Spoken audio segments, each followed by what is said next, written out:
The young billionaire is about to be sentenced in court, but beggar twin girls come running in and shout, "He's innocent, we have the proof." And what they show leaves the judge in shock. Asher. Donovan straightened his tie for the third time in 5 minutes. The bathroom mirror reflected a 40-year-old man who had achieved everything through hard work. Brown hair starting to show a few grey strands at the temples, blue eyes that conveyed seriousness and confidence. Today would be different. Today he would sign the biggest contract of his career. "Honey, are you nervous?" Claire appeared at the door, gorgeous as always.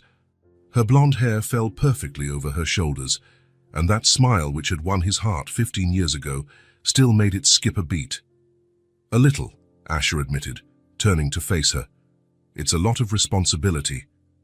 Claire approached and gently fixed his tie. "You were born for this. The Horizon Complex is going to be your biggest success." Asher smiled. Claire always knew what to say. She always supported him.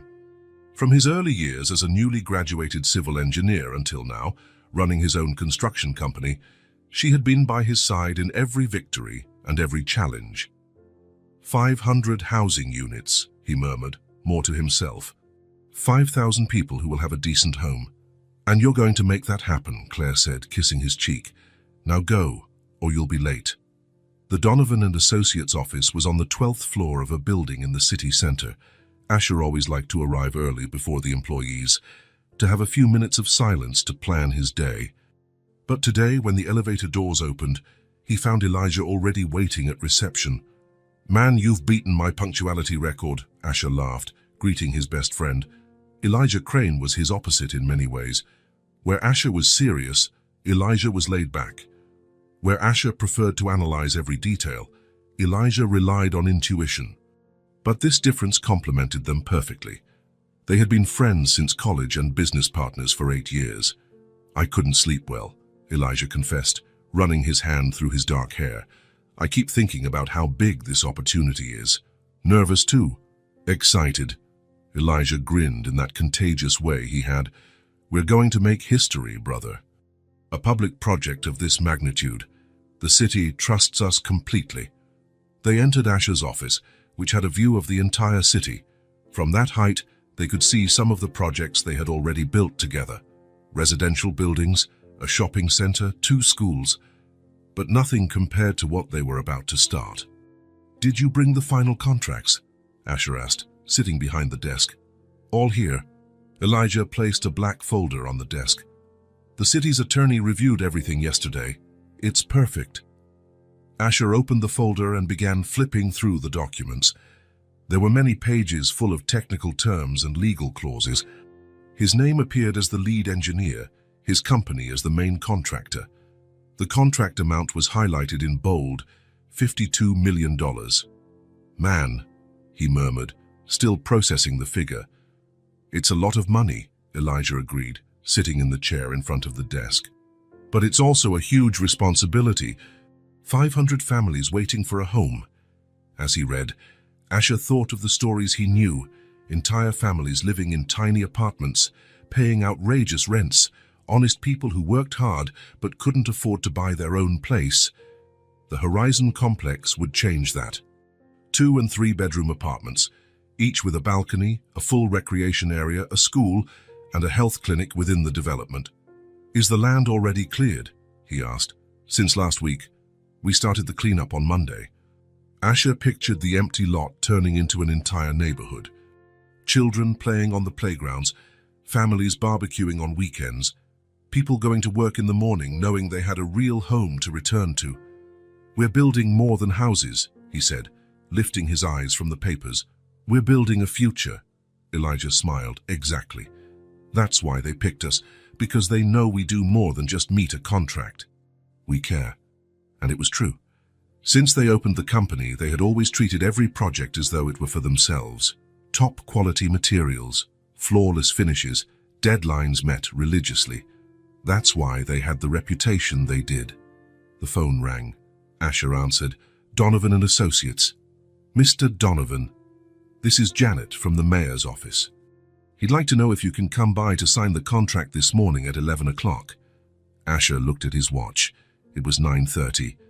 Sure, Janet, we'll be there. He hung up and turned to Elijah. Show time. City Hall was only about 10 minutes from the office. On the way, Elijah kept talking about project details. The schedule is tight but feasible.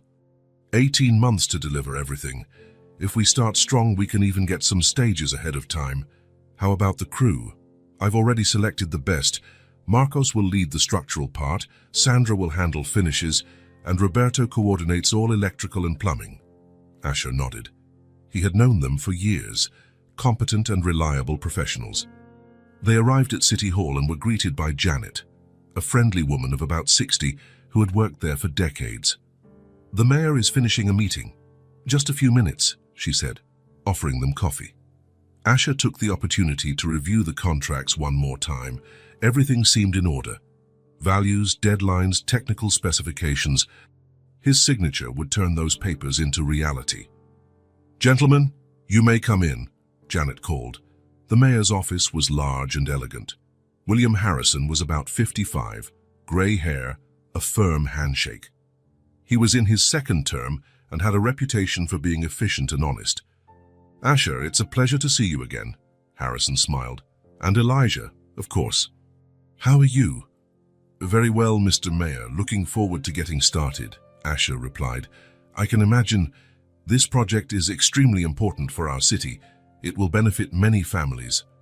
They sat around a conference table. Harrison had a copy of the contracts in front of him. Any questions about the terms? He asked. No, everything's very clear, Asher said. We've done smaller projects with City Hall before, so we're familiar with the procedures. Great. Then let's make it official. Harrison signed first, using an elegant gold pen. Then he passed the documents to Asher. That moment felt suspended in time. The pen in his hand, the contract on the table, $52 million and 500 families depending on that signature. Asher signed each page carefully, his handwriting firm and clear, just as he always did. When he finished, Harrison stood and extended his hand. Congratulations, Asher. I'm sure you'll do an outstanding job. We won't let you down, Asher promised. They left City Hall with a copy of the contracts and a sense of contained euphoria. It was the biggest project of their careers, but they also knew the hard work was just beginning. I need to call Claire, Asher said in the car. She's going to flip out with happiness. And I'll call our team. Monday, we start full throttle. When they arrived at the office, Elijah went straight to his room. Asher spent a few minutes gazing out the window, imagining what things would be like 18 months from now. The Horizon complex finished, the first families moving in, the satisfaction of having made a difference in so many lives. The phone rang, bringing him out of his daydream. Did you get it? It was Claire, sounding anxious. We got it. It's signed.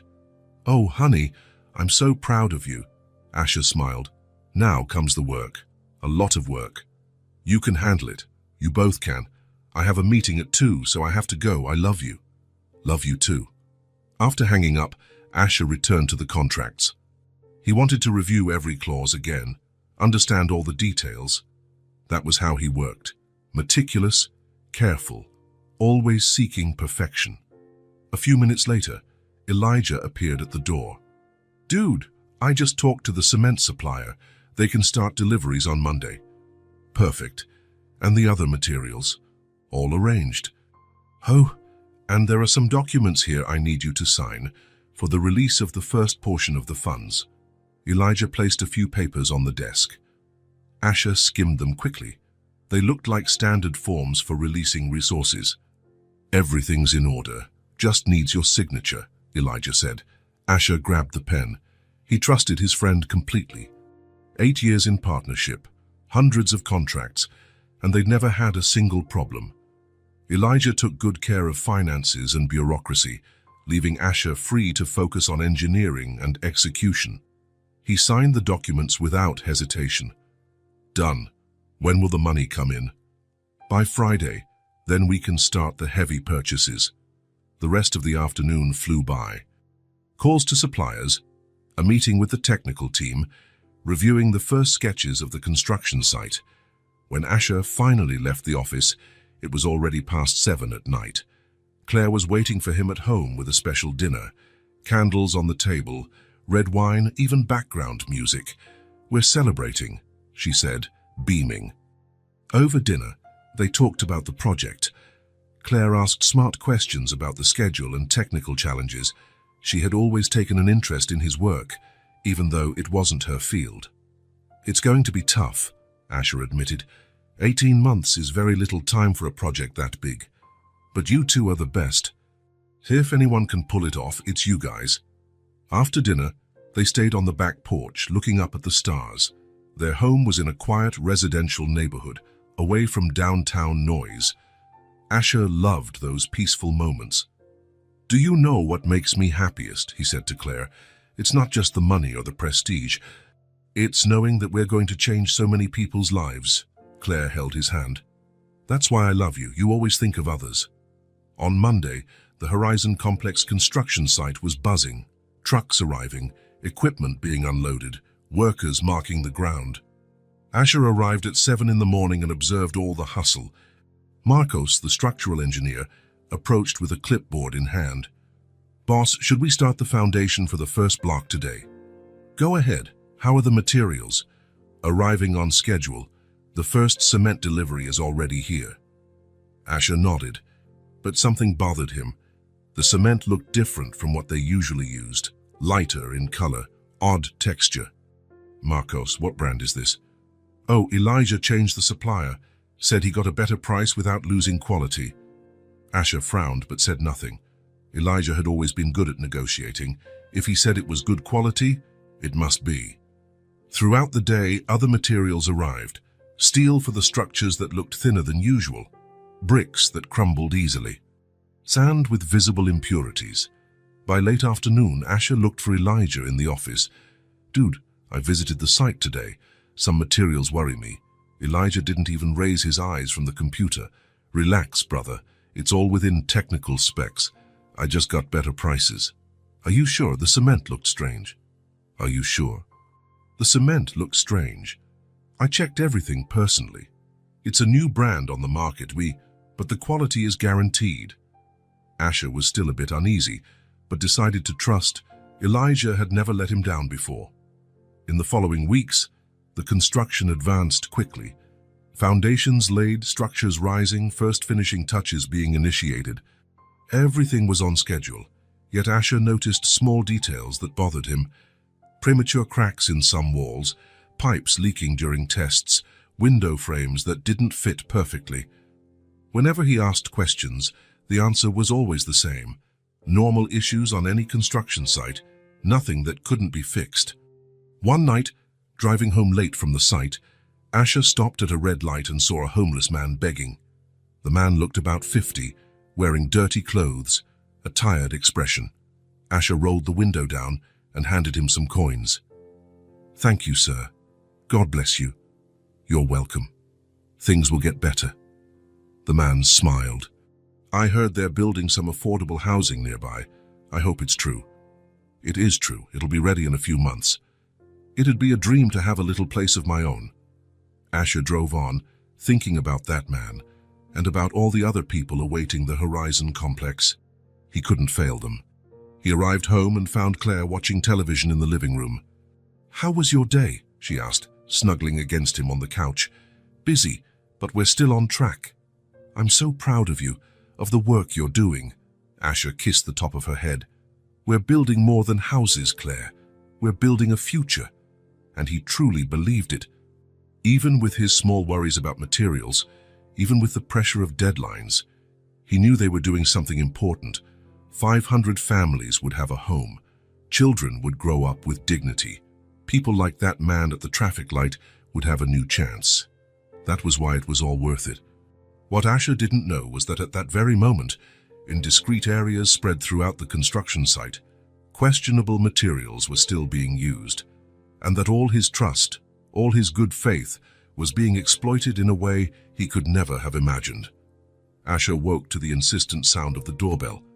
It was 6 in the morning on a Tuesday, and Claire was still asleep beside him. Who could it be at this hour? He went downstairs in his pajamas and robe, startled by the urgent knocking.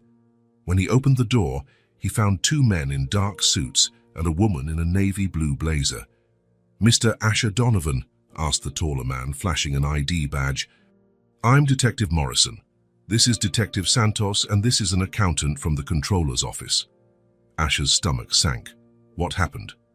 "We need you to come with us to give a statement regarding irregularities in the Horizon Complex project."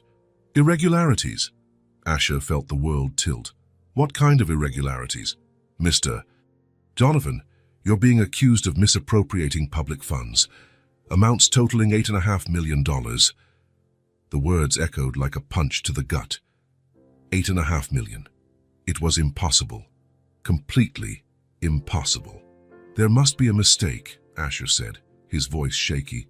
"I would never—" "Sir, can you get dressed? We have an arrest warrant." Arrest warrant. The word seemed unreal. Asher Donovan, respected engineer, family man, honest man, being arrested for corruption. Can I call my wife?" "Sure, but make it quick." Asher climbed the stairs on unsteady legs. Claire was awake, sitting on the bed, eyes wide. "Honey, what's going on? Who are those people?" "Claire." Asher sat on the edge of the bed, hands trembling. "The Controller's office is accusing me of embezzling funds from the project. They came to arrest me." Claire's face turned white. "What? That's crazy. You'd never do anything like that." I know, but they have a warrant. I have to go with them." Claire jumped up and hugged him tightly. "Honey, you're a good man. We'll get through this. I'll call the best lawyer I can find. And Elijah. I need to warn Elijah. I'll call him right now. It's going to be all right. You'll see."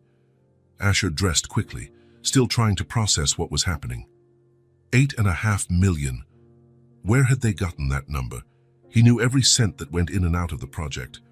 When he went down, the detectives were waiting with professional patience. "Ready?" Morrison asked. "I need to call my business partner." "You can call on the way."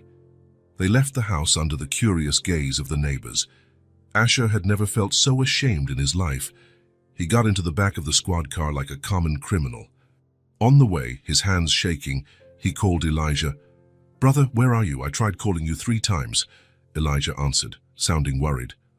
"Elijah, I'm being arrested. The Controller's office is accusing me of diverting funds from the Horizon project."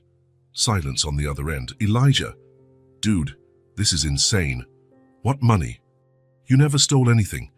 They're talking about $8.5 million. $8 million. Elijah's voice sounded genuinely shocked. "Where'd they get that figure?" "I don't know. I have no idea." "Listen, I'm going to investigate. Trust me. I'll find out what's going on. Somebody's setting you up." Asher felt slightly better hearing his friend's voice. "Thanks, brother. I need you now." "You've always had me. I'll fix this." The police station was a gray, depressing building. Asher was booked like any criminal. Fingerprints, front and profile photos, initial questioning. "Mr. Donovan?" Detective Santos said, sitting across from him in a small room without windows. "Let's make things easier. We know there were suspicious transfers from project accounts to personal accounts." "What personal accounts?" "I don't have direct access to the project money. Everything goes through the company's accounting. We have records of withdrawals in your name." "That's impossible." The detective opened a folder and showed him documents. Asher recognized his signature on forms he had never seen in his life. "This isn't my handwriting," he said, studying the papers.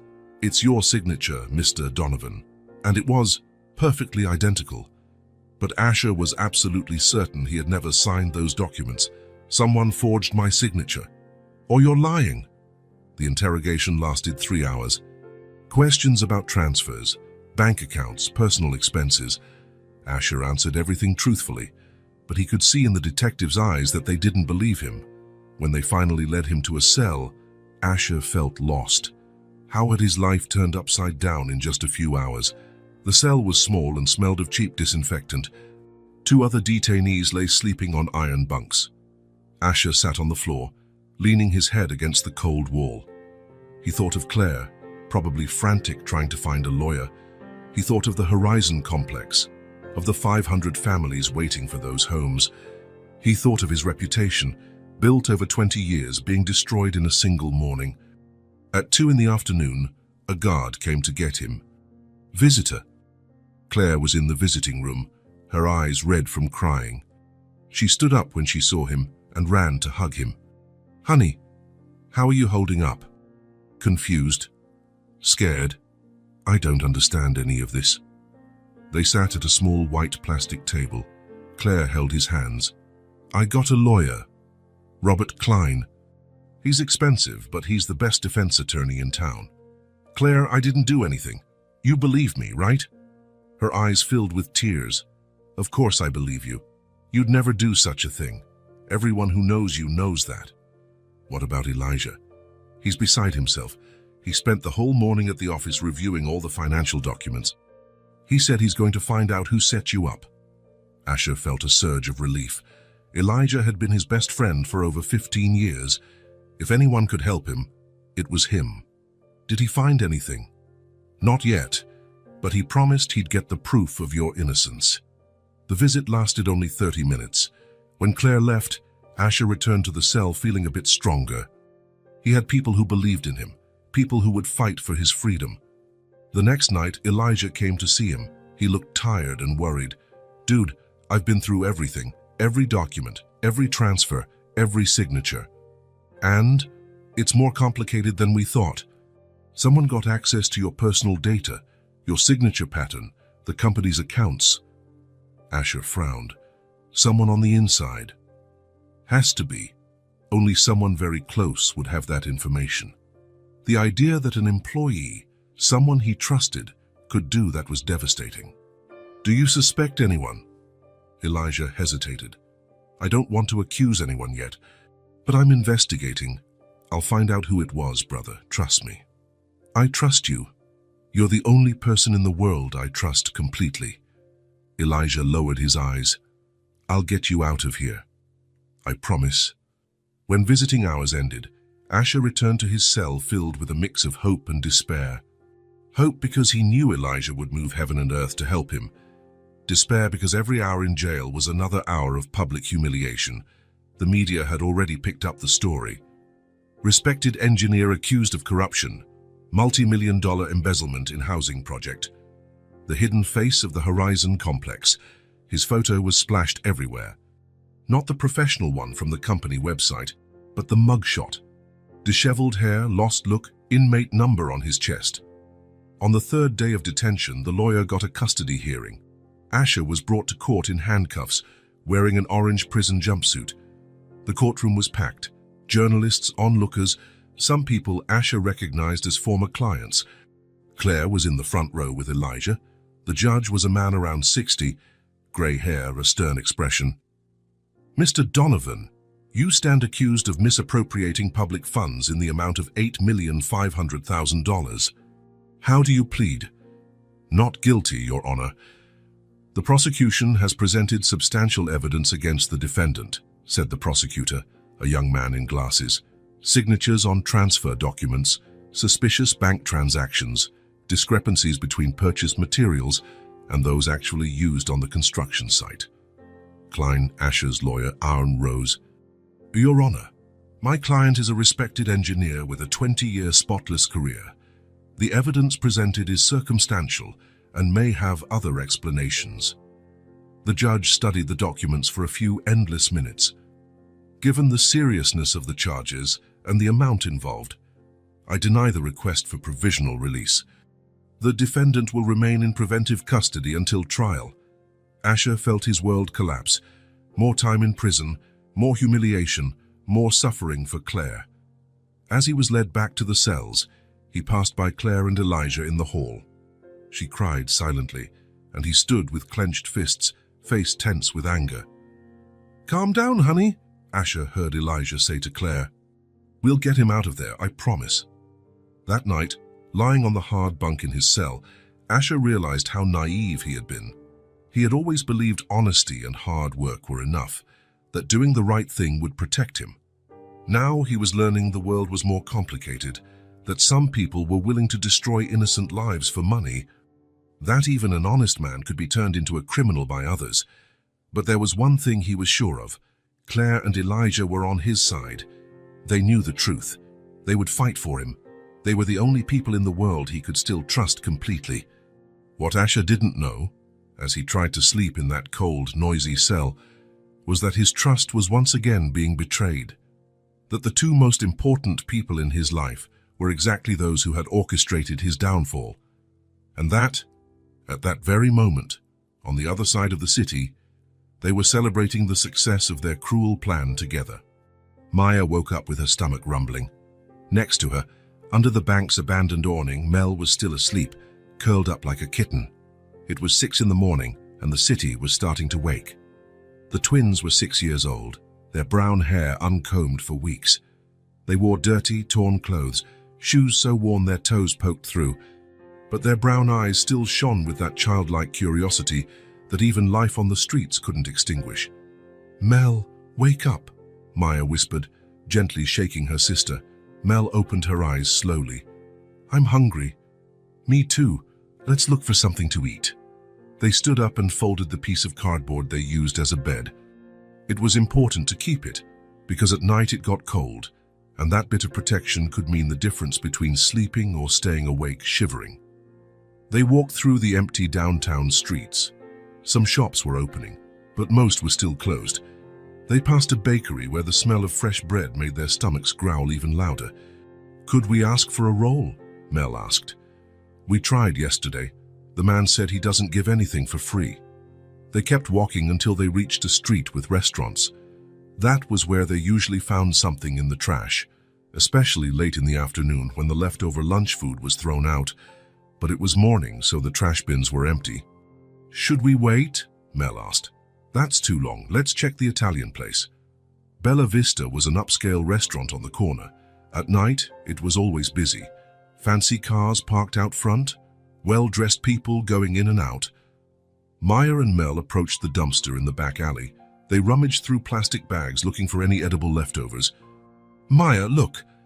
Mel pointed to something shining among the trash. It was a cell phone, not very new, but it seemed to work. The screen was cracked, but it still lit up. "Does it still work?" Maya picked it up. She pressed a button and the screen turned on. It had battery. "Wow, look, there's a camera," Mel said excitedly. It was the first time the girls had held a phone in their hands. Back when they lived with their grandmother, she didn't have money for that kind of thing.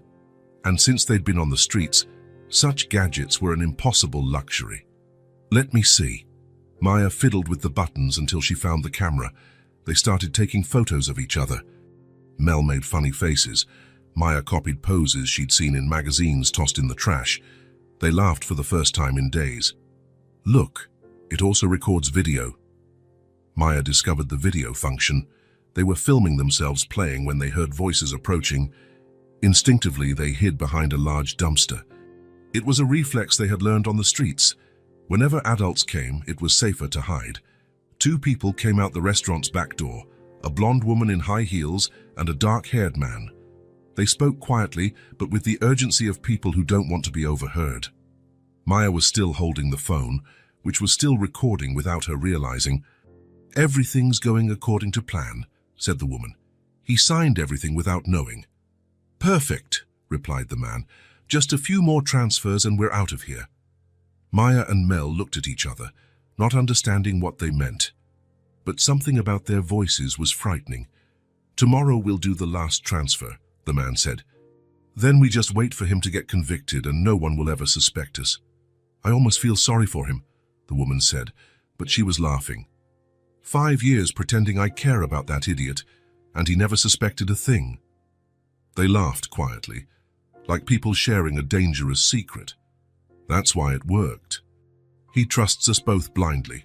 They laughed again and went back inside. Maya and Mel stayed hidden for a few more minutes, not sure what they had heard. They only knew it sounded bad. "Let's get out of here," Maya whispered. They ran from the alley, still holding the phone, and stopped 3 blocks later, out of breath. "Who were those people?" Mel asked. "I don't know. But they were talking about bad stuff." Maya looked at the phone. The screen showed it was still recording. She pressed the button to stop. "You recorded everything?" "I think so." They put the phone in the tattered backpack they carried and went to find a place to spend the day. They found a bench in the main square and sat in the shade of a big tree. During the day, they played with the phone whenever there were no adults around. They discovered simple games, took more photos, explored every function they could understand. In the afternoon, when the sun was less intense, they went back to the restaurant street. This time they were lucky. Bella Vista had thrown out several good leftovers. They found half a chicken sandwich, still crisp fries, even a piece of chocolate cake. It was the best lunch they'd had in weeks. "Thank you, lucky phone," Mel said, kissing the device. Maya giggled. It really did bring luck. In the following days, the phone became their most precious possession, not just for fun, but because somehow it made them feel less alone. When they were afraid at night, they fiddled with it and felt comforted. A week after finding it, they were walking through downtown when they stopped in front of an electronics store.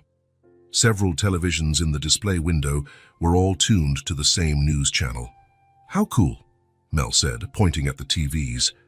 "It's like a movie theater." They stood there, watching the colorful images. There was a car commercial, then the weather, then the news started. The trial of engineer Asher Donovan continues. He's accused of embezzling more than $8 million from the Horizon Complex housing project. The screen showed a man about 40, brown hair, sad eyes. "Maya," Mel pointed. "He's the guy from the sandwich." Maya looked more carefully. It was him indeed. 3 days before, when they were starving near a bakery, that man had bought them bread and juice. He didn't ask questions or give them a lecture. He just saw they were hungry and helped. "Why is he on TV?" Mel asked. Maya couldn't read well, but she recognized some words on the screen. Court. Trial. He's in trouble. On TV, they showed him in handcuffs, being taken away by police. He looked frightened and sad. "Seems like it." Maya thought about the phone they'd found, about the strange conversation they'd accidentally recorded, about the adults talking about someone who signed everything without knowing, and about more transfers. Could it be? "Mel, remember those people at the restaurant, the ones talking about bad stuff?" "Yes." "Why?" "We recorded them. They were talking about someone who signed without knowing, and this guy is being accused of something." Mel still didn't fully understand, but Maya was starting to piece things together. It was hard for a 6-year-old to grasp the whole picture, but she had a gut feeling it was important. "We have to go," Maya said suddenly. "Go where?" "Where he is. He needs us. But we don't know where that is." Maya looked back at the TVs. Below the image of the courthouse was an address. She couldn't read every word, but she recognized the street name. It was near the big church. "I know where it is. It's behind the big church." "What are we going to do?" Maya wasn't sure. She just knew that the man who was kind to them was in trouble, and they had something that could be important. "We're going to show the phone to someone. The recording might help him." Mel nodded, still not fully understanding, but trusting her sister. They left the electronics store window and started walking toward the courthouse. The phone was safe in Maya's backpack, along with their few other belongings. As they walked, Maya tried to recall exactly what the adults had said. He signed everything without knowing. Just a few more transfers, and the woman's cruel laughter saying she felt almost sorry for that idiot who never suspected a thing. Maybe it was important. Maybe it could help the nice man who'd been kind to them. "Maya," Mel tugged on her sleeve, "what if no one believes us? We're just kids." It was a real concern. Adults rarely paid attention to what street kids had to say, especially dirty, ragged ones like them. "But we have the recording," Maya said. "That's proof, right?" "I think so." They kept walking. 2 little girls lost in a big city, unknowingly carrying the key to a good man's innocence. The courthouse was a large, imposing building. Many people out front, news vans, reporters with microphones. It was intimidating. Maya and Mel stopped on the sidewalk across the street, watching the commotion. "Lots of people," Mel whispered. "Yeah, but he's inside, and he needs help." Maya touched the backpack where the phone was stored. Inside that device, found in the trash, was a conversation that might change everything. She didn't fully understand the adult's words, but she knew the difference between a good person and a bad one. The man who'd given them food was good. Those who spoke and laughed cruelly were bad. Good people needed help against bad people. Come on, Mel. Now, now. The two girls crossed the street, heading toward the courthouse with the kind of determination only children have when they know they're doing the right thing. They didn't know they carried the proof that would save Asher Donovan. They didn't know that the phone they found in the trash held Claire and Elijah's entire confession. They didn't know they were the only ones in the world who could reveal the truth. They only knew that a good man was in trouble, and they had something that might help. And for two 6-year-old girls living on the streets, that was reason enough to be brave. Asher woke at 4 in the morning, not from the noise of other inmates or the glaring corridor light always on. He woke because his stomach was churning with nerves, as if he'd swallowed broken glass. Today was the day of the verdict. He sat on the bunk and ran his hands through his hair. 2 weeks and 3 days of trial. 24 days of having his life publicly dissected, his reputation shredded piece by piece, his honesty questioned by strangers who looked at him like trash. Breakfast came at 6. Stale bread, coffee that looked like dirty water, and an overripe banana. Asher looked at the tray and his stomach churned more. He couldn't swallow anything, not even water. "Nervous, engineer?" asked Tommy, the inmate in the next cell. He was a man in his 50s, imprisoned for robbery, but had become friendly over the last few weeks. "A bit," Asher replied, trying to smile. "A bit," Tommy laughed. "Man, you're green. Breathe deep. Whatever happens today, at least this agony ends." Asher nodded, but the words were no real comfort. Yes, the agony would end, but it could end with him being sentenced to 20 years for a crime he didn't commit. At 8, the guard came for him. "Donovan, get ready. Court in an hour."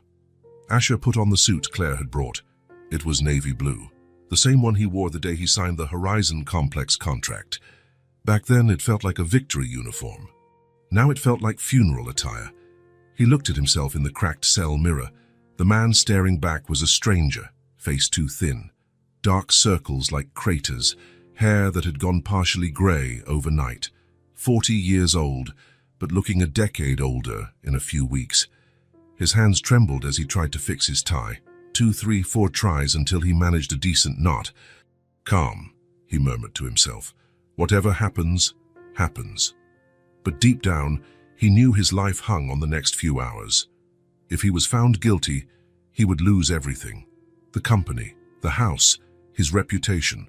Claire would have to sell it all to pay debts. Elijah would be left alone trying to salvage what remained of Donovan and Associates. The ride to the courthouse felt like it both lasted forever and passed in an instant.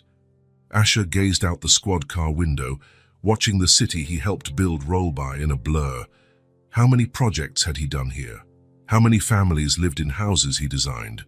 And now everyone thought he was a thief. The crowd outside the courthouse was bigger than in previous days. Journalists, cameras, curious onlookers for the final show. Asher lowered his head getting out of the squad car, but still heard the shouted questions merging into a cacophony. "Mr.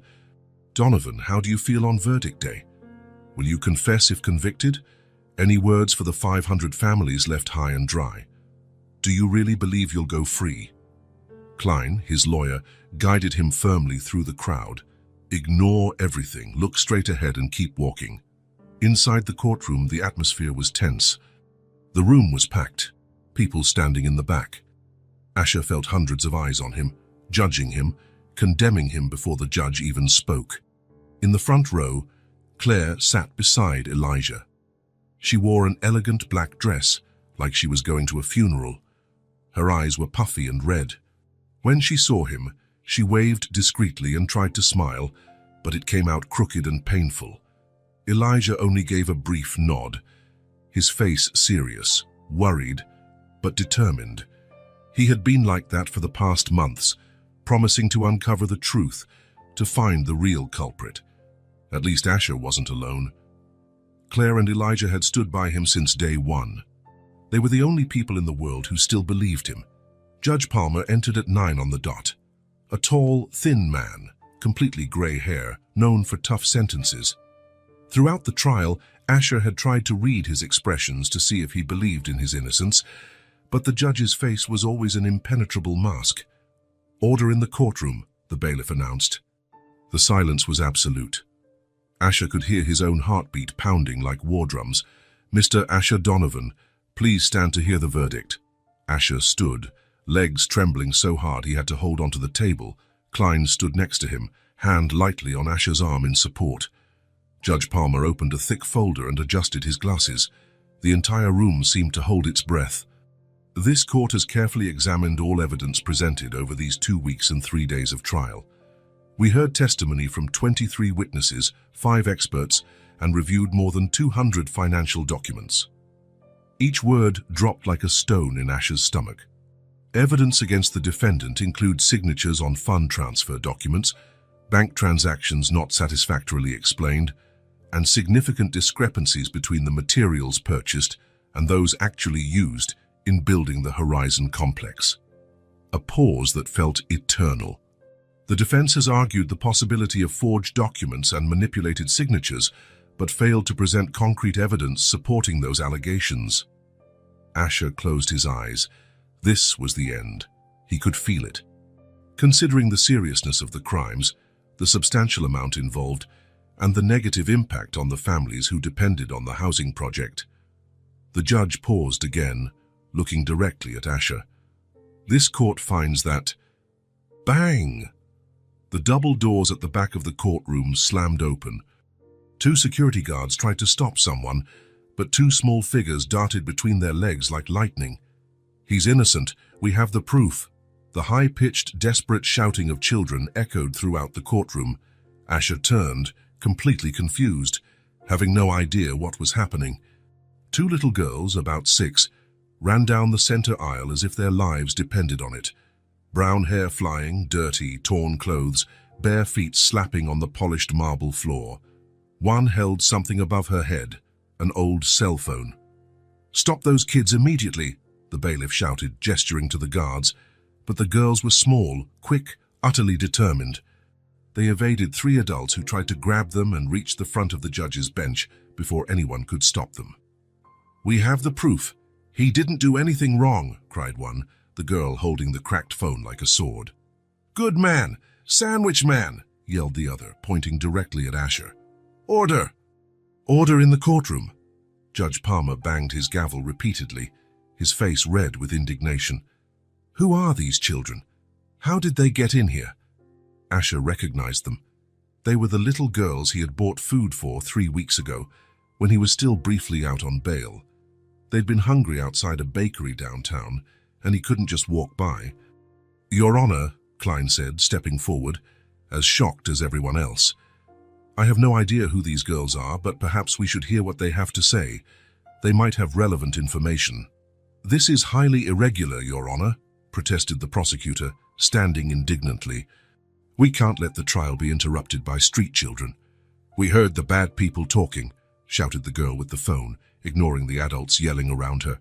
"It's recorded here." "What bad people?" the judge asked, professional curiosity starting to outweigh his irritation at the broken protocol.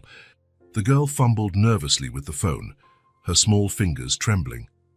"We found this in the trash and accidentally kept recording. We got the bad people talking." "Your Honor," Klein said, seizing the opportunity, "I respectfully request that the contents of this device be played. If there is relevant evidence..." "Your Honor, this is absurd," the prosecutor interrupted. "We don't even know where this alleged material came from, who these children are, or if what they say is true." But Judge Palmer was clearly intrigued. Something about the children's desperate urgency made him hesitate. "Bring the device here," he finally ordered.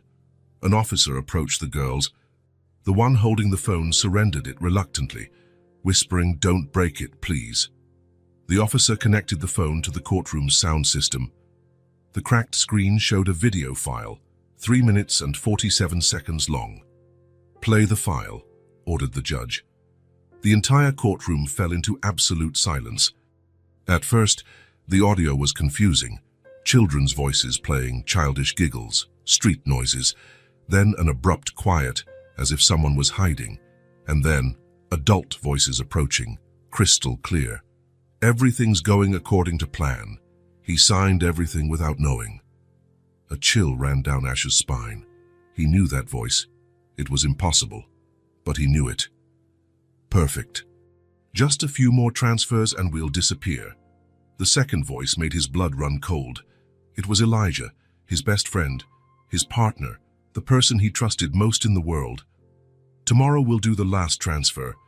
Then it's just wait for him to get convicted, and nobody will ever suspect us. I almost feel sorry for him. 5 years pretending I care about that idiot, and he never suspected a thing. The third voice made Ash's world collapse. Claire, his wife.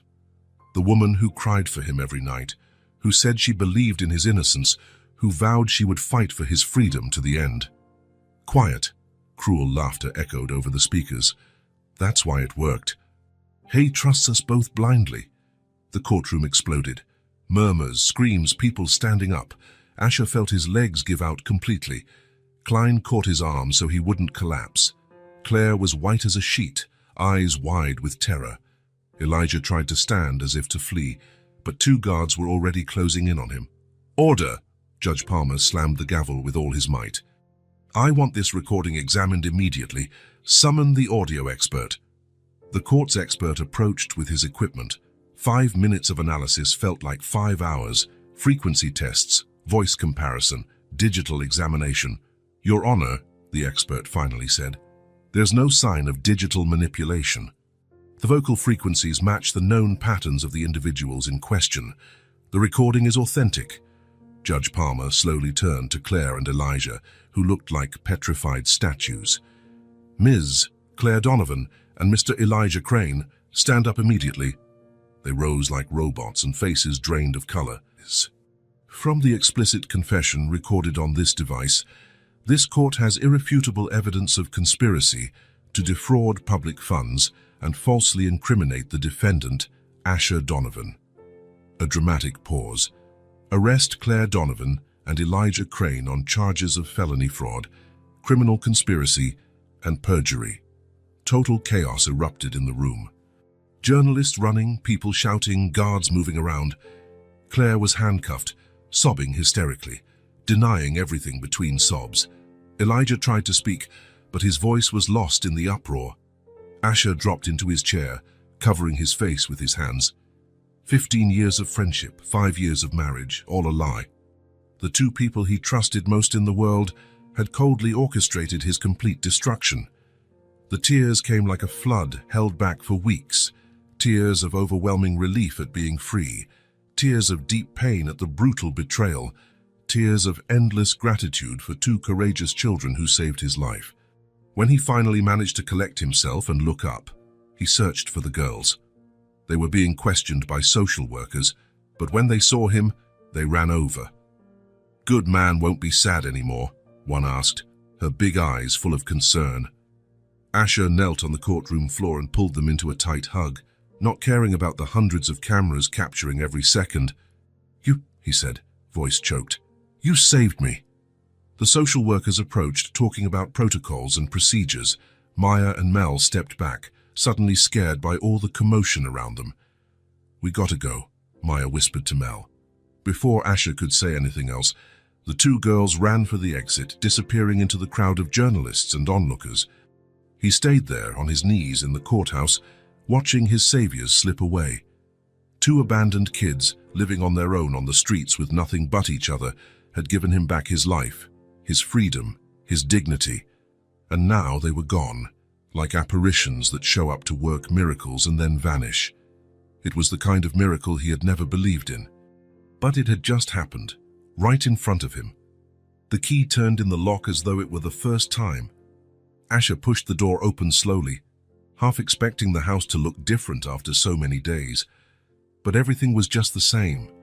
The furniture in the same places, Claire's perfume still lingering, the usual organized mess. The silence was deafening. He dropped the keys on the entry table and stood in the middle of the living room, unsure what to do. For weeks, he dreamed of this moment, coming home free, innocent, returning to normal life. But now that he was here, everything felt strange and empty. The house had 3 bedrooms, 2 bathrooms, and a modern kitchen Claire loved. They bought the place 5 years ago, right after their wedding. It was the symbol of everything they had built together, the future they planned. What a false life they had lived. He walked over to the living room shelf where they kept framed photos. The first one he picked up was from his college graduation in engineering. He and Elijah side by side, mortarboards on, huge smiles. 20 years ago. They had been young, full of dreams. "We're gonna conquer the world, brother," Elijah had said that day. Asher ran his finger over the frame. How had his best friend become his worst enemy?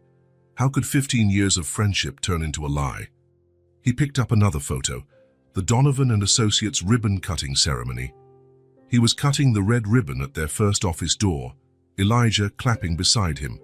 Claire was there too, as lovely as ever, holding flowers. "I'm so proud of you two," she had said. "You're going to be such a success." Had she already been planning his downfall even then? He set the photo back and went to the bedroom. The bed was made, pillows arranged just how Claire always left them. On her nightstand, a few notes she had left behind. He picked up the first one from 2 months ago, back when he still thought he had a wife who loved him. "Honey, I left early to see my sister. Your lunch is in the fridge. Love you. See." Loved him. 5 years pretending she cared about that idiot. That's what she said in the recording. The second note was older, from when they were still dating. "Ash, you're the most wonderful man I've ever known. I can't wait to be your wife and build a beautiful life together. All my love, Claire." Asher sat on the edge of the bed, paper trembling in his hands. Was anything real? The kisses, the embraces, the promises of eternal love? Or had it all been part of a scheme to get his money? He remembered the day he proposed, romantic dinner at a fancy restaurant, diamond ring. She cried tears of joy, or faked tears of joy. "Yes, 1,000 times yes," she had shouted, kissing him in front of everyone. Lies, all lies. He went to the closet and opened Claire's drawers. Expensive clothes, jewelry, imported perfumes. She always wanted the best of everything, always said she deserved nice things because she worked so hard as a lawyer. But her salary was never enough for that standard of living. He was the one who paid most of the bills, the house, trips, fancy restaurants. And she accepted it all as if it were her right. "Claire said she loved me," he murmured to the empty room, "but she only wanted my money." The truth hurt worse than any physical blow. He returned to the living room and poured himself a whiskey. The first sip burned his throat, but the second was easier. He sat on the couch where they used to watch movies on Sundays. He picked up the cell phone. Dozens of unread messages. Journalists wanting interviews, curious neighbors, some former clients offering support. He deleted them all without reading. There was a framed photo on the coffee table from last Christmas, 3 months ago. He, Claire, and Elijah toasting with champagne, all smiling and happy, like a family. How blind he had been. He thought of the recording the girls found. Elijah and Claire laughing at him, calling him an idiot, celebrating how they had fooled him. 5 years of marriage, 15 years of friendship, all built on lies. How could my partner, my best friend, do this to me? The question echoed through the empty house, unanswered. He recalled all the times Elijah reassured him about the cheap materials on the site. "Relax, brother. I checked everything personally." All the times Asher had signed papers without reading, trusting blindly in his friend, all sorted out. "Just need your signature." And he signed, always signed, because he trusted him. The phone rang. It was Klein, his lawyer. "Asher, how are you? Alive. Free, betrayed, but alive. I can only imagine. Want to talk about next steps. We can sue both of them for everything they've done. Later, Klein. Right now, I just want to be alone. I understand, but don't isolate yourself too much, okay? You have real friends too." After he hung up, Asher wondered if that was true. How could he know who his real friends were after discovering the closest people in his life were his worst enemies? He went upstairs to the home office. On the desk were old contracts and blueprints for projects they'd done together, memories of when he believed he had a loyal, honest partner. He picked up a photo from Elijah's graduation as top engineer in their class. Elijah had been best man at Asher's wedding. even cried during his speech. All an act. He put the photo away in a drawer. He didn't want to see it anymore. The sun was setting when he went back downstairs. The house felt bigger and emptier by the hour. It had always been full of life, laughter, conversations. Now it was just a cold space filled with false memories. He didn't feel like shouting. He didn't feel a rage to break things or punch walls. He only felt a profound sadness and a bitter understanding of reality. He had been used for 5 years, for 15 years. The two people he trusted most had betrayed him in the most brutal way. But at least he now knew the truth. At least 2 brave children had appeared in his life to show him who truly cared about justice. 2 little girls with nothing to gain by saving him, who did it anyway. They were the real thing. While Claire and Elijah were only pretty masks hiding rotten hearts, he poured himself another whiskey and toasted alone in the empty living room. "To the truth," he said to the silent walls, "no matter how much it hurts." And it did hurt. It hurt more than anything he'd ever felt. But at least it was real. Asher woke up with a mission. For the first time in weeks, he had a clear purpose. Find the 2 girls who saved his life. After showering and dressing, he left home determined. He didn't even know their names, but he knew they lived on the streets downtown. That was the place to start. He drove to the area where he first met the girls weeks ago, near the bakery. It was a busy commercial neighborhood during the day, full of shops and restaurants. At night, the entrances and doorways turned into shelter for those with nowhere to sleep. He parked and walked the streets, passing a dozen homeless people, but none were the twins. He asked some if they knew 2 little girls, but nobody could say. "Sir, aren't you that engineer from TV?" asked a man around 50 says, sitting on a corner with a paper cup. "Yes. I read in the paper that you were proven innocent." "That's good, man. We folks on the street can recognize good people." Asher was touched by that. "Thank you. Do you by any chance know 2 little twin girls, about 6, who live around here?" The man thought for a moment. "Oh, you mean Maya and Mel?" "Sure, I know them. Poor kids. Been alone since their grandma died." "Maya and Mel," Asher repeated. "Where can I find them?" "They usually hang around the San Juan bakery in the morning on the street behind us. Then they go look for food in the restaurants. At night they sleep by the closed bank's awning, 2 blocks that way." Asher handed the man some money and headed to the bakery. It was a small, simple shop with a few sidewalk tables. He looked around but didn't see the girls. "Excuse me," he asked the counter clerk. "Did you see 2 little twin girls here today?" "You mean Maya and Mel? They came by this morning, but didn't buy anything. They never do. They just stand there looking at the bread." Asher's heart twisted. "They come by every day. Almost poor things. Sometimes we give them leftover bread from the day before, but the boss doesn't like it much." "What time do they usually come back?" "Late afternoon, around 5. That's when we discard whatever didn't sell." It was 2 in the afternoon. Asher decided to wait. He bought a coffee and sat at one of the sidewalk tables, watching the street. In the next 3 hours, he saw dozens of people go by. Rushing executives, mums with strollers, students carrying heavy backpacks, all with places to be, homes to return to. At 5:10, he spotted them. 2 little girls holding hands, walking slowly down the sidewalk. Tangled brown hair, dirty and torn clothes, bare feet, but it was them. He recognized the bright, clever eyes that had saved him in court. Maya and Mel approached the bakery carefully, as they always did. They peered in the window, then sat by the wall, waiting to see if anything was left over.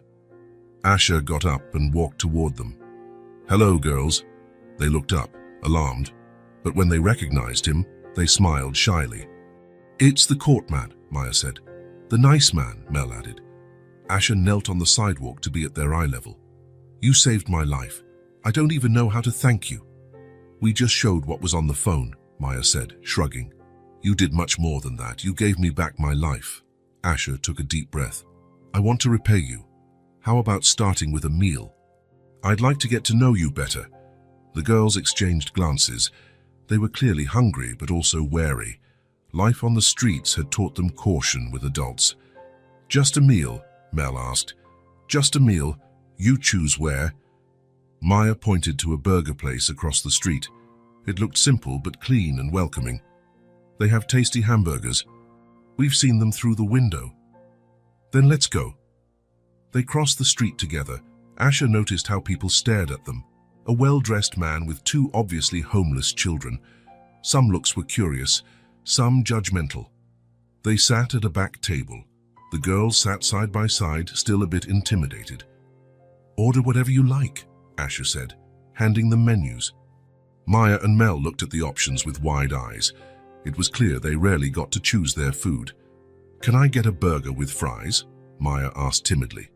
And a chocolate milkshake, Mel added. Of course, whatever you want. When the waiter came, the girls ordered burgers, fries, milkshakes, and even a slice of pie to share. Asher only asked for coffee. Aren't you going to eat? Maya asked, concerned. I'm not hungry. You two go ahead. As they waited, Asher observed them. Definitely twins, but Maya seemed older and more protective, while Mel was quieter, always looking to her sister before speaking. Your names are Maya and Mel, right? A man on the street told me. Yeah, Maya confirmed. He told you about us? He did. Said you're well known around here. We've been on the streets for a long time, Mel said, as if it were the most normal thing in the world. When the food arrived, they devoured it with a hunger that broke Asher's heart. But they still made sure to share everything equally, each watching that the other got enough. Is it good? Asher asked. Really good, they both said at once, making him smile. Maya, Mel, he said gently, can I ask how you ended up living on the street? They stopped eating for a moment. Maya wiped her mouth with a napkin and took a deep breath. Grandma died, she said simply. Your grandma took care of you. We always lived on the street with her, Mel explained. Since we were babies, Grandma said our parents left when we were born. Your grandma was homeless too, Asher asked gently. Yes, she knew the best places for food and where to sleep safely, Maya continued. She taught us to ask good people for help and how to run from bad people. And when she died, the twins exchanged a painful look. It was last winter. She was sick, coughing a lot, Mel said, her voice sad. We tried to take care of her, but we didn't know how, Maya added. One morning, she just didn't wake up. Asher's heart clenched. And you've been alone ever since. Yeah. Grandma always said if something happened to her, we should stick together. One would take care of the other. And that's what you do. We take care of each other, Maya said proudly. Grandma taught us everything. Where the best food is, where it's dangerous, how to ask for help. How long have you been alone? Since the big cold, Mel said. It was cold, then hot, and now it's getting cold again. Asher realized they were talking about nearly a year. 2 children, barely 5 or 6 at the time, alone on the streets through 4 seasons. How do you find food? Where do you sleep? We know all the places Grandma showed us, Maya said. Restaurants that throw out good food, people who give coins, safe places to sleep. Grandma said you have to know the city like the back of your hand, Mel added. And we do. Aren't you afraid? We have each other, Mel said, holding Maya's hand. Grandma said as long as we're together, we can handle anything. The love between them was tangible. Amid all the adversity, they had each other and had built their own little world of mutual protection. Your grandma was a wise woman, Asher said, and you two are very brave. Grandma always said we were special, Maya said, smiling for the first time. Why are you special? Because even though we have nothing, we always help people who need it, Mel explained. Grandma taught us that. Like when you helped me in court. Yes, Grandma said good people help good people, Maya nodded. And you were nice to us that day at the bakery, Mel added. You gave us bread and juice without us asking. Asher remembered that meeting. It was a few days before his arrest. He saw the girls hungry and simply bought food for them, without a second thought. A small gesture that built a connection. You gave me everything, he said, his voice cracking. You gave me my freedom, my dignity, my future. I can't thank you enough. You already did with this tasty meal, Maya said, smiling. Grandma used to say good deeds always come back, Mel added. Asher took a deep breath. Now or never. Can I give you something in return? A home? The girls stopped eating and looked at him with wide eyes. A home? Mel repeated, as if she wasn't sure she heard correctly. Yes, a real house. Warm beds, daily meals, clean clothes, and you'd stay together. Always together. Maya and Mel exchanged a long, silent look. But we don't know about houses, Maya said, confused. We've always lived on the street. I can teach you. And you can teach me. You know more about courage and loyalty than I do. Really? Mel asked, eyes shining. Really? But only if you want to. I won't force anything. They looked at each other again, then back at him. Will there be food every day? Maya asked. Every day. And a soft bed, the softest I can find. And we won't be separated? Never. I promise. Maya gripped Mel's hand tighter. Mel, what do you think? Mel looked at Asher with those large, serious eyes. Grandma said when we do something really good, heaven sends us something good in return. Her words struck Asher deeply. Do you think I'm the good thing heaven sent? The girls smiled at the same time. We think so, they said together. Asher felt tears prick his eyes. Two children who'd lost everything, living off scraps, trusting no one, were now willing to trust him. Then it's settled, he said, holding out his hands. My heroes can't stay on the streets. Come with me. Maya and Mel took his hands, one on each side. We're going home, Maya repeated, testing the words. Our home, Mel corrected, smiling. And for the first time since discovering Claire and Elijah's betrayal, Asher felt complete. Not because he had recovered his old life, but because he was starting a new one, with two daughters sent by heaven to save him, and whom he could now save in return. The first place Asher took Maya and Mel was a children's clothing store at the mall. They walked slowly, hand in hand, wide-eyed at all the bright, colorful displays. We've never been in a place like this, Maya whispered, staring at the shining storefronts. It's so big, Mel added, hiding a bit behind her sister. No need to be scared, Asher said softly. We're here to pick out new clothes for you. In the store, the sales clerk looked at the girls oddly. It was obvious they came from the streets. Messy hair, dirty, ragged clothes, bare feet. I need full outfits for these two, Asher said firmly. Everything from underwear to winter coats. What sizes? The clerk asked, still eyeing the children with suspicion. They're 6. Maya, Mel, pick whatever you like. The girls exchanged looks, overwhelmed by so many options. Anything, Maya asked. Anything you want. It was like a dam bursting. Maya ran to a rack of colorful dresses, while Mel looked at a set of pants and shirts with animal prints. Can I get this? Mel asked, holding a pink set with kittens. You can pick as many as you want. For the next hour, the girls tried on clothes like it was the biggest adventure of their lives. Dresses, pants, shirts, socks, shoes, jackets, all new, fresh-smelling, made just for them. Look at me. Maya came out of the dressing room wearing a blue dress with white flowers and new white shoes. You look beautiful, Asher said. And it was true. Clean and well-dressed, Maya looked like a completely different child. Mel came out next in jeans and a yellow shirt with a sun design. How about me? You're both gorgeous, prettiest girls in the world. They beamed. It was the first time anyone had called them pretty. They left the store with 6 bags. Clothes for every occasion, new shoes, coats for the coming winter. The girls carried their own bags proudly. Now we'll get some other important things, Asher said.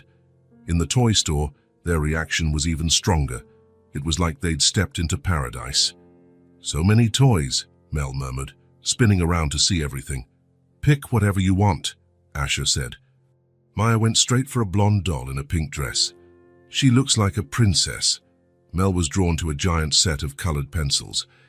Can I draw with these? You can get anything you want. They chose carefully.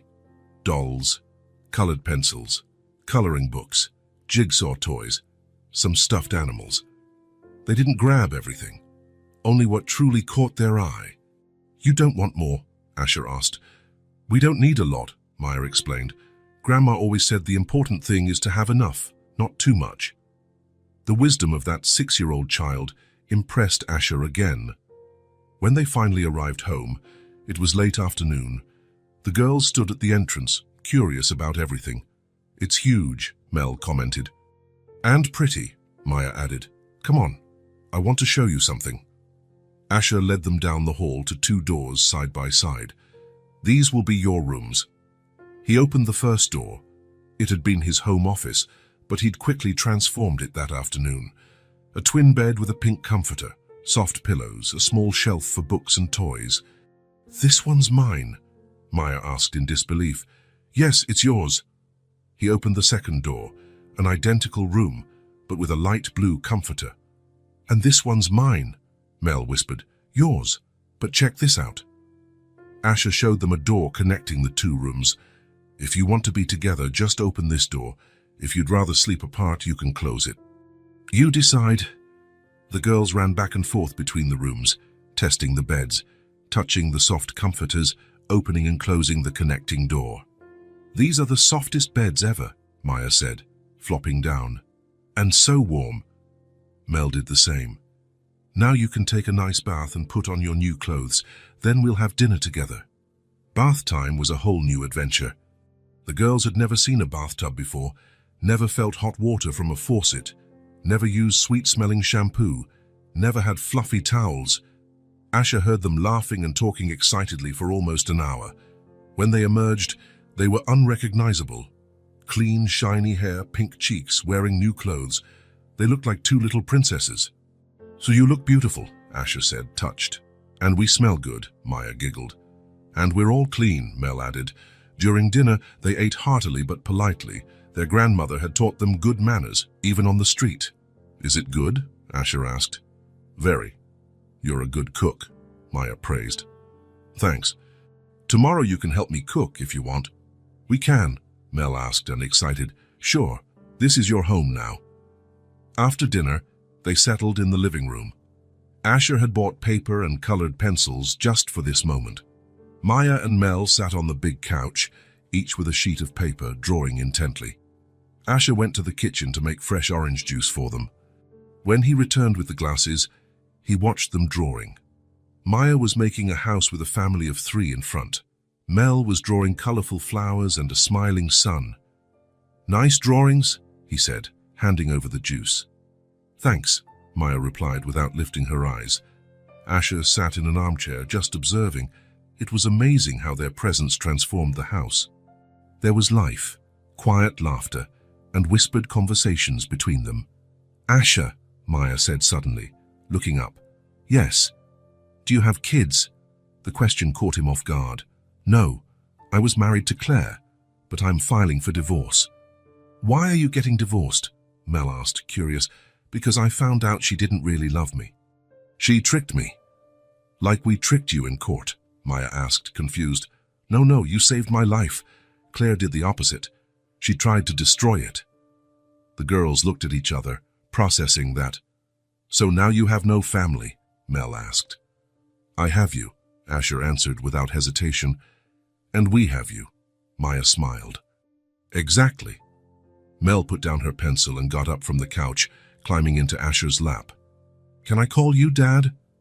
The question was so natural, so sweet, that Asher felt tears welling up. "Only if you want to." "We do," Maya said, also coming closer. "Then you can call me Dad." "Dad," Mel tried out the word, smiling.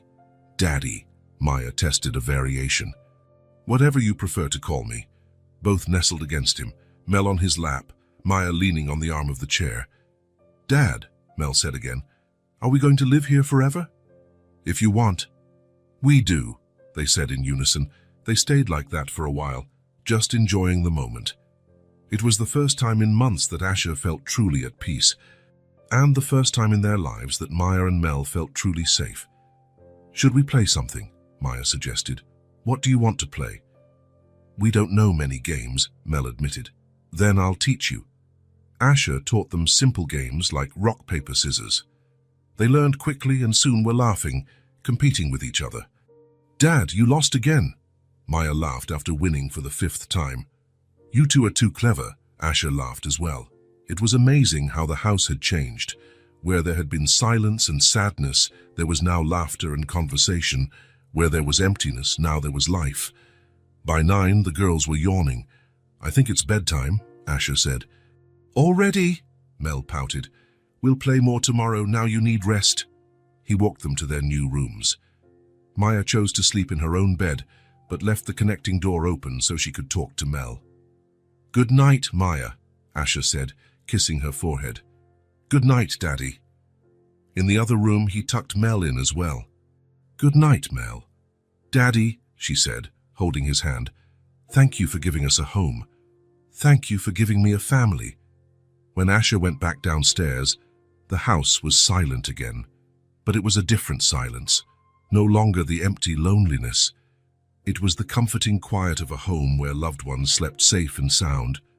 He glanced at the girls' drawings, still scattered on the couch. Maya's drawing showed a house with 3 figures out front, a tall man and 2 little girls holding hands. Over it, in shaky letters, was written, My Family. Mel's drawing had bright flowers and 3 hearts connected with the names Maya, Mel, and Daddy. Asher smiled, carefully putting the drawings away. They were the first gifts his daughters had given him. His daughters. The words felt so right.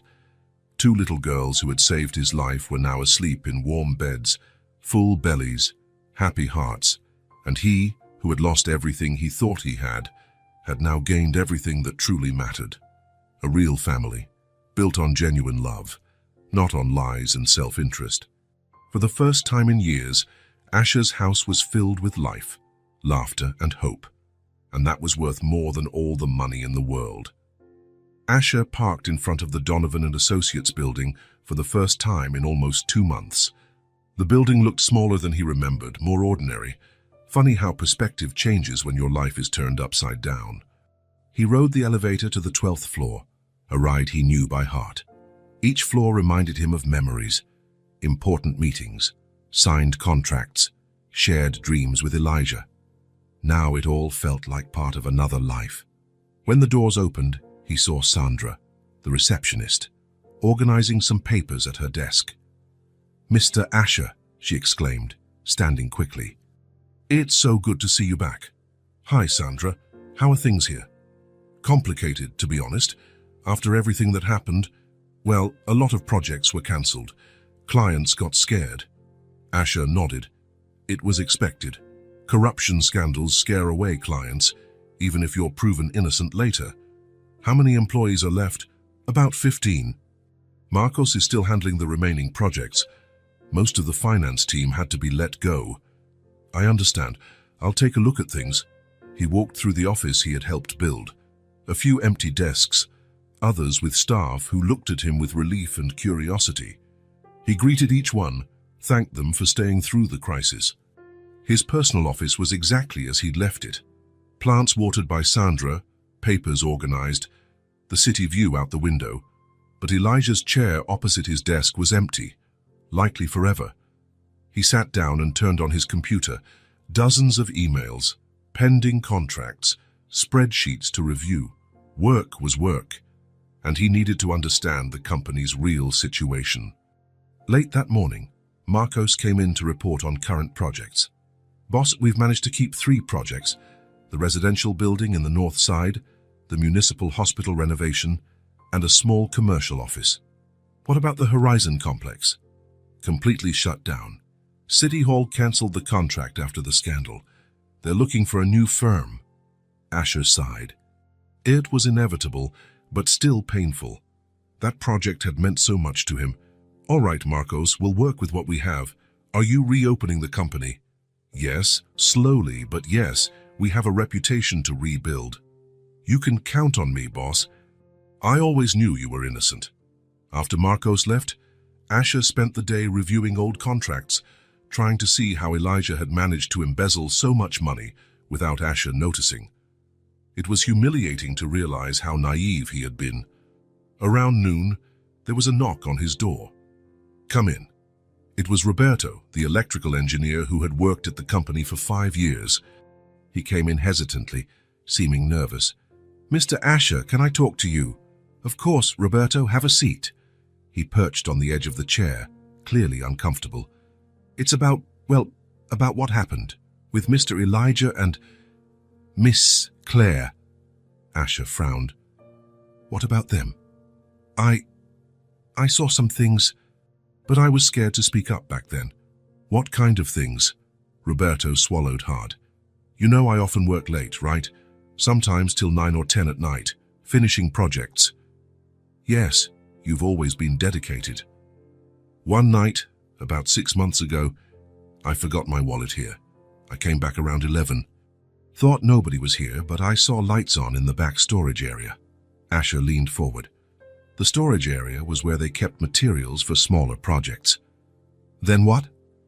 I went to check if everything was okay. Worried it might be a burglar or something. Roberto paused, clearly embarrassed. Keep going, Asher said. Mr. Asher, I saw Claire and Elijah together in the storage area, kissing. The words hit like a thunderbolt. Asher felt his stomach churn, even though he already knew about the betrayal from the recording. You're sure about what you saw? Absolutely. They were very intimate, speaking softly, laughing, hugging. It was obvious it wasn't the first time. Why didn't you tell me? Roberto lowered his head. I was afraid, sir. Mr. Elijah was my boss too. I needed the job. And, well, who'd believe me over them? Asher understood. Who would suspect the perfect wife and the loyal best friend? Anything else? I saw them together other times. Always late. Always hidden. Once she even parked her car a block away and came on foot. They thought no one was watching. How long do you think it was going on? From what I saw, at least a year, maybe more. A year. While Asher worked tirelessly, trusting blindly, building a future, his wife and best friend had been having an affair right under his nose. Roberto, why are you telling me this now? Because I feel guilty. If I'd said something sooner, maybe you wouldn't have gone through all this. Maybe you'd have discovered the scheme sooner. Asher was quiet a moment, absorbing the information. He didn't feel anger or surprise, just a strange sense of relief. The last missing puzzle piece. Mr. Asher? Roberto asked, uneasy at the silence. Thank you for telling me, Roberto. I know it wasn't easy. You're not angry at me? No. I understand why you were afraid. It's not easy accusing your bosses. Roberto looked relieved. Is there anything I can do to help now? Yes. Keep being the competent professional you've always been. We'll rebuild this company together. Yes, sir. After Roberto left, Asher stood alone by the window, staring out. Now he knew everything.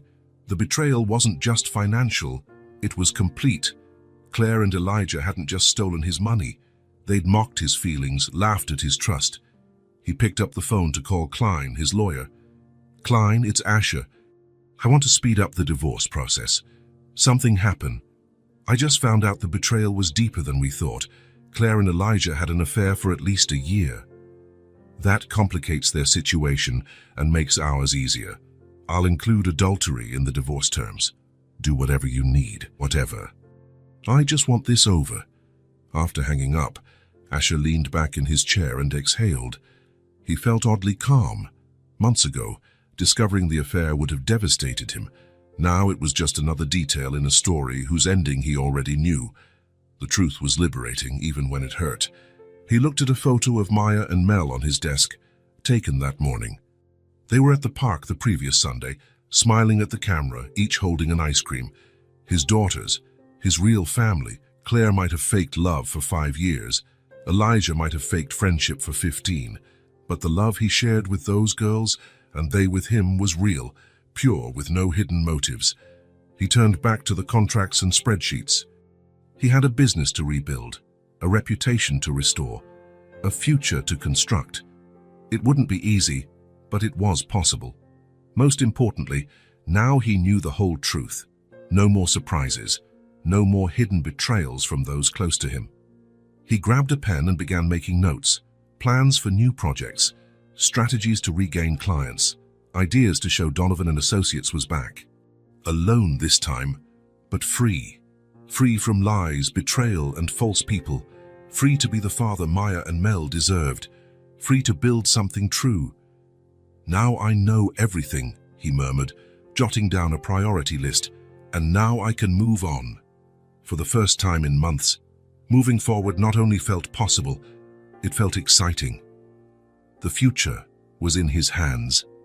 And this time, he knew exactly who stood by his side. Two brave little girls who had saved him and whom he would save in return every day for the rest of his life. The truth hurt, but it also set him free, and Asher Donovan was finally free. Sunday dawned with a golden sun filtering through the curtains of Asher's bedroom, casting stripes of light on the floor. One of those perfect spring days, when the air is fresh but the sun warms you gently, the kind of day that calls for a picnic in the park. He went down to the kitchen in his pajamas and found Maya and Mel already up, sitting at the table having cereal with milk. Their hair was messy with sleep, still in their nightgowns, but with those morning smiles that brightened any day. "Good morning, Daddy," they said in chorus, raising their spoons in a toast. "Good morning, my princesses. How about that picnic we talked about yesterday?" "Really?" Maya jumped up, nearly spilling her bowl. "Today? The weather's perfect for it," Mel agreed, running to the window. "Look at that pretty sun. Then let's get ready. But first, finish your breakfast. Then you can help me make sandwiches." "We'll help with everything." Maya dashed back to the table. For the next hour, the kitchen was a joyful mess. Maya washed fruit, red apples, ripe bananas, sweet grapes, while Mel helped Asher slice bread for the sandwiches, tongue sticking out in deep concentration. "Can I put ketchup on mine?" Maya asked, checking the ingredients. "You can add whatever you want. It's your sandwich." "And mine can be just cheese?" Mel asked. "I don't really like ham." "Sure, whatever you like." They prepared sandwiches for every taste, packing them in a wicker basket Asher had bought for occasions like this. Wrapped sandwiches, chopped fruit, homemade cookies, 3 bottles of cold orange juice, mineral water, plus some coloring books and crayons. "Don't forget the picnic blanket," Maya reminded him, ever the organizer. "Good thinking. Mel, can you grab the blue blanket from the living room closet?" Central Park was only a 10-minute drive. It was a wide space with towering trees providing generous shade, a small lake with ducks, and lush green grass perfect for children to run around. When they arrived, the park already had a pleasant Sunday crowd. Families on the grass, kids playing on the playground, couples strolling along the paths. "Where do we set up camp?" Mel asked, scanning the area, eyes shining. Asher chose a spot under a big tree, far enough from the playground for peace but close enough so they could play later. They carefully spread the blue blanket on the grass. Maya and Mel helped arrange the food, placing each item neatly, treating it like an important mission. "Everything looks so nice," Maya said, admiring the setup. "It looks like a real party," Mel said, clapping her hands. "It is a party," Asher grinned, sitting between them. "Our first official family picnic." They began eating slowly, savoring the moment. The girls chatted about their drawings that week, about a stray orange cat they'd seen, about learning to read harder words. "Dad, I can read elephant now with no help," Mel said proudly. "And I read butterfly all by myself yesterday," Maya added. "You two are getting so smart. Soon you'll be reading entire books." After finishing their sandwiches, Maya glanced at the grass around them. "Dad, can I run on the grass?" "Of course, just don't go too far." The girls took off like whirlwinds. Asher watched them run back and forth, playing tag, rolling on the grass, laughing loudly without a care. Other families in the park smiled, watching them. It was impossible not to, seeing 2 children so genuinely happy. "Dad, come play with us," Mel shouted from a distance, waving. "Let's play tag." Asher got up and jogged after them on the grass. They played for several minutes, with him pretending he almost had them, and them shrieking and running faster. "You're too quick for an old dad like me," he joked, dramatically collapsing onto the grass. They giggled and pounced on him, tickling mercilessly. "You're not old," Maya protested, laughing. "And you can't escape our tickles." Mel joined the attack. No, I surrender," Asher laughed, trying to protect himself. "You win." They returned to the blanket after playing, a bit tired but radiant. Asher poured cold juice, while Maya and Mel got out their coloring books. I'm going to draw our family at the park, Maya announced. And I'm drawing our house with a garden, Mel said. They quietly colored, each focused on her artwork. Asher used the moment to snap a few pictures with his new phone, Maya with her tongue poking out in concentration, Mel smiling at her drawing, pencil in hand. "Let me take a photo of both of you together," he said. The girls posed side by side, hugging, big smiles for the camera. "Beautiful," Asher said. "Now one of the three of us." He stood between them and snapped a selfie. On the screen, 3 smiling faces, his in the middle, Maya and Mel on either side, forming a constellation of happiness. "Perfect," he said, showing them. "Can we print it and put it on the fridge?" Mel asked. "Of course, let's make a family album." An older woman walked by and smiled at them. "What a lovely family you have. Your daughters are adorable." "Thank you," Asher replied, chest swelling with pride. "Are they twins?" she asked. "Yes, Maya and Mel. They're lucky to have such a caring father." After the woman left, Maya looked at Asher thoughtfully. "Dad, she said we're your daughters." "You are." "But," Maya hesitated, "can we call you Dad for real?" "Officially?" He thought it was already settled. "Why do you ask?" "Because we weren't born from you," Mel explained. "We don't have your blood." Asher knelt on the blanket to be eye level with them. "Listen carefully. Family isn't just blood. Family is loving each other every day, caring for each other, being there for each other. Family is wanting the best for each other always." The girls listened intently. "Do you care about me?" he asked. "A lot," they both replied. "And I care about you. That makes us a real family. No need to ask. You're already my daughters." Maya and Mel lit up. "So you're our real dad," Maya confirmed. "I'm really your dad." "And we're really your daughters?" Mel asked. "You're truly my daughters." They flung themselves into his arms, giving him a tight hug. "We love you so much, Dad," Maya whispered. "I love you too, more than all the stars in the sky."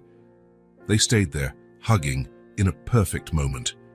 Around them, the park went on, families playing, children running, birds singing. But on that blanket, time stood still to celebrate love. As evening approached, painting the sky in golden tones, they started packing up. "Do we have to go?" Mel pouted. "We can come again," Asher promised, "whenever you want." "Every Sunday?" Maya asked excitedly. "If you like, every Sunday." "It can be our tradition." On the drive home, the basket nearly empty and the girls happily chatting in the back seat, Asher thought about how his life had transformed. 6 months ago, he thought he had everything: a thriving business, a happy marriage, a loyal best friend. Then he discovered it was all a lie built on betrayal. Now he had less in material terms. The company was slowly rebuilding. He lived in a house haunted by memories of a false wife, and he'd lost his naive trust. But he had Maya and Mel, and they were real. Their love was genuine, pure, with no ulterior motives. The family they had formed was based on genuine care, not obligation. When they arrived, the girls dashed off to stick their new drawings on the wall. Asher put away the picnic things. In the basket, there were leftover fruit, coloring books, and 3 empty juice bottles, reminders of a perfect family day. He heard the girls laughing in their room, discussing where to hang each drawing, recounting the day, planning for the next Sunday. Asher sat on the couch looking around. The house felt different, full of children's toys, kids' books on the shelves, their pictures everywhere like little suns. "The truth destroyed me," he murmured, thinking of Claire and Elijah. "But they rebuilt me." Learning the betrayal had crushed everything he believed about his life. But Maya and Mel had helped him build something new, something better, something real. "They're my new family," he continued, hearing their laughter, "and I'm never alone again." The future didn't just look hopeful, it looked exciting. There would be more picnics, more drawings on the walls, more happy laughter filling the house. There would be genuine love every day. And that was more precious than anything he'd lost. Asher smiled, got up, and went to help the girls hang their drawings at just the right height. After all, that's what dads do. And he was a dad now. Dad to two little heroes who saved his life and now filled his days with pure love forever. If this story touched your heart, subscribe to the channel and turn on notifications so you don't miss the next ones. Leave a like because it helps this story get recommended to more people. See you in the next story.